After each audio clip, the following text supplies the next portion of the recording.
Okay, so picture this. I'm in the middle of the Guatemalan jungle. I haven't slept in 2 days.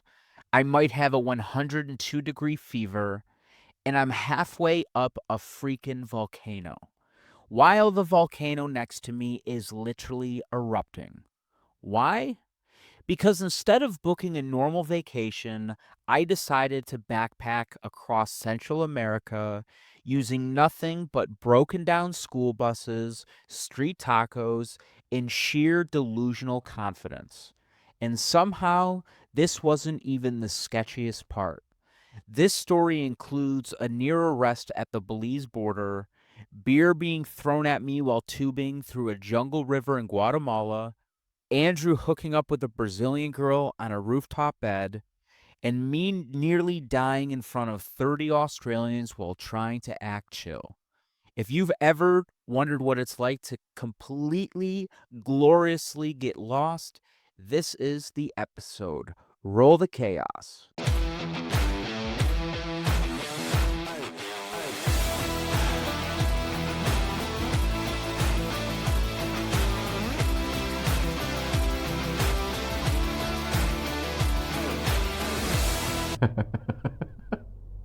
All right, welcome back to Get Lost with Nick Hefke here on the Believe Podcast Network.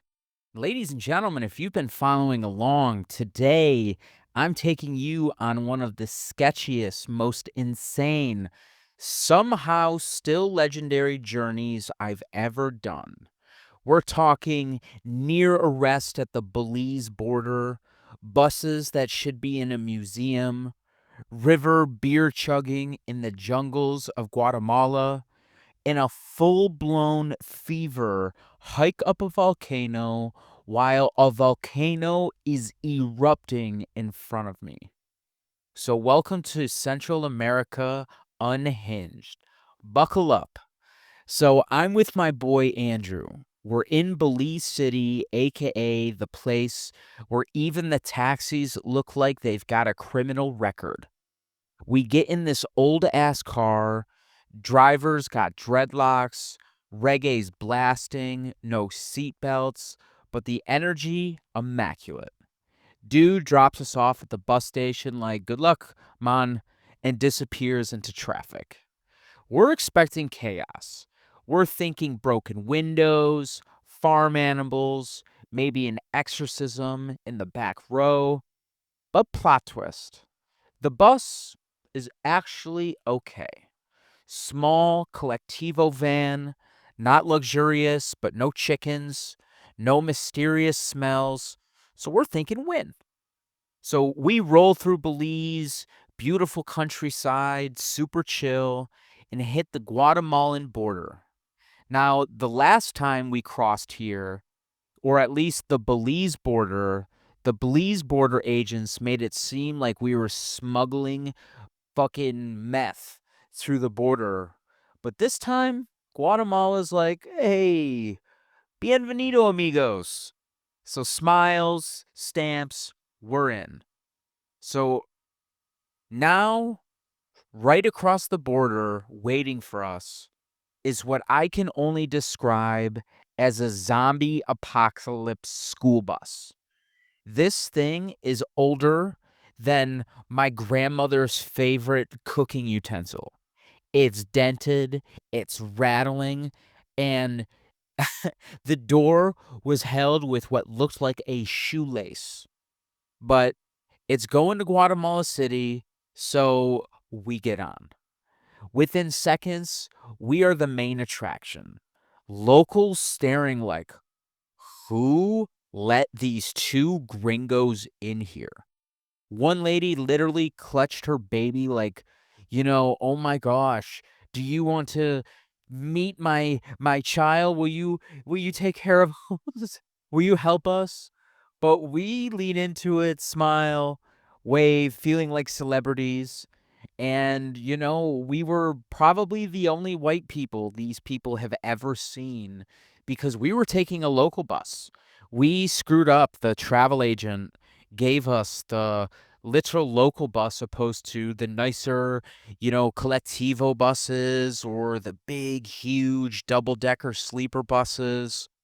So we're just looking around like, okay, guard our stuff, but also just kind of smile. So a few hours later, we get to Guatemala City, and I gotta say, hey, not it. Whole place kind of felt like a parking lot, with buildings.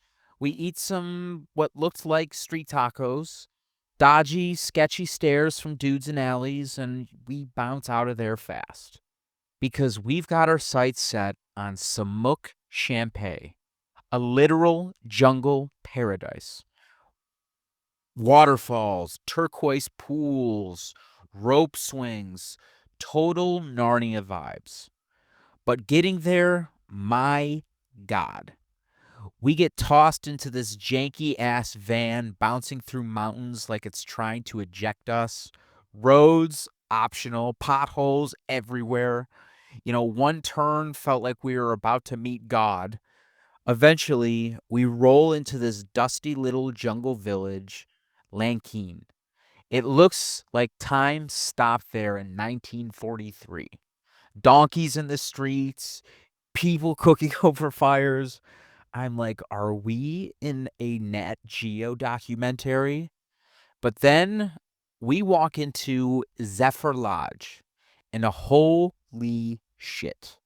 Infinity pool in the jungle, insane views, Aussies doing shoeies at the bar, Europeans day drunk by noon. It was sick. It was awesome. But with, a huge, huge party vibe.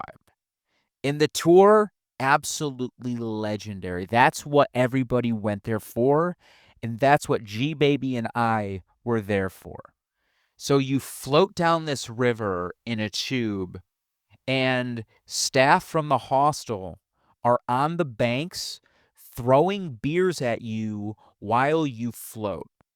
I'm dodging cans like I'm in a war zone, cracking one open mid flow, chugging, my beer as quickly as I can. Staff member throws me another, and everybody's doing the same thing. So you're with, 40, 50 people from the hostel, everybody young, looking to have fun, and you're all partying down this huge, beautiful river, and you're getting beers all included. You don't have to pay for them, you pay for it all up front. And 10 out of 10, I would absolutely do this again. And do you definitely put your life on the line? Absolutely. And that's why it was so much fun. So we party for 3 straight days. Waterfalls, rum, rope swings. I think Andrew might have hooked up with half of the hostel. He absolutely destroyed it. All these hot Australian girls. And we recognize that time is running out. We still want to hit up Antigua, and our flight to Cuba is coming up. So we hit the road again. We land in Antigua, much better vibe, colonial town, volcano views, cool cafes. And we find this hostel where the entire building is just one big pregame.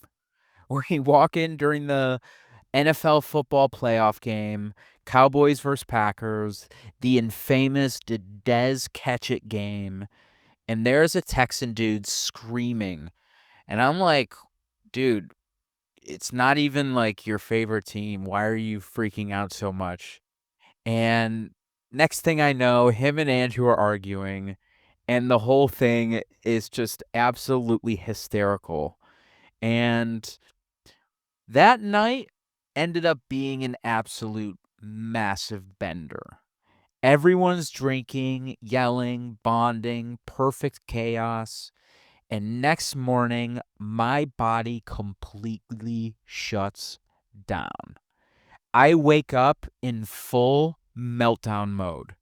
Fever, sweats, shivers, can't move. I'm like, okay, I'm dying. This is it. I don't know what I have, but this is the worst flu I felt like I've ever had. And guess what? That's the day we booked our volcano hike, a 7-hour overnight trek up a volcano in Guatemala with no refund. And I'm like, "Oh, man. All right, let's go." So the next day, we hike Volcan Acatenango, if I said that correctly. 7 hours, all uphill. Every step feels like Satan is dragging me backwards. I'm sweating out of my ancestors. And this 10-year-old Guatemalan kid, the guide's son, literally is having to push me up the mountain straight up hero style. But finally, we make it.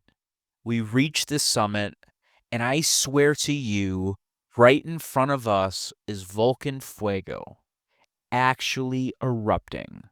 Lava, fire, smoke. Andrew pulls out his dad's ashes, takes a photo holding them up with lava in the background. We're above the clouds watching a volcano erupt. And I'm like, this is peak travel. Fever and all.